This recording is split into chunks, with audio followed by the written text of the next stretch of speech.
অষ্টম শ্রেণীর ছাত্রছাত্রীরা তোমরা তোমাদের ইতিহাসের চতুর্থ অধ্যায় থেকে এই প্রশ্নগুলো অবশ্যই দেখে নাও।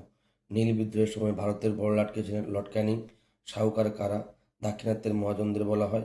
কাকে ভারতের বৃদ্ধ মানুষ বলা হয়? দাদাভাই নৌরোজি।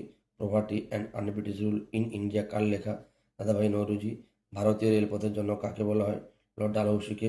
কবে কোথায় প্রথম সুতি বস্ত্র তৈরির কারখানা চালু হয়? 1853 খ্রিস্টাব্দে বোম্বাইয়ে। অ্যাকওয়ার্থ কমিটি কোন শিল্পের সঙ্গে সম্পর্কিত? রেল শিল্প। রায়তওয়ারি বন্দোবস্ত কে প্রবর্তন করেন? টমাস মুনরো 1820 খ্রিস্টাব্দে। সম্পদের নির্গমন তত্ত্বটি ভারতে প্রচার করেন কে? দাদাভাই নৌরোজি।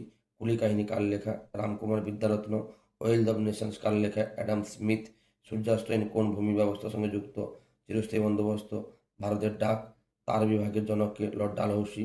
কবে ভারতীয় রেল বোর্ড গঠিত হয়? 1905 খ্রিস্টাব্দে। কবে কোথায় প্রথম পাটের কারখানা চালু হয়? 1855 খ্রিস্টাব্দে। প্রজাস্বত্ব আইন কবে চালু হয়? 1885 খ্রিস্টাব্দে। ভারতের ইস্ট ইন্ডিয়া কোম্পানি একচেটিয়া বাণিজ্যের অবসান হয় কবে? 1813 খ্রিস্টাব্দে। ভিডিও ভালো লাগলে লাইক কমেন্ট শেয়ার করবে এবং চ্যানেলটিকে সাবস্ক্রাইব করে আমার পাশে থাকবে।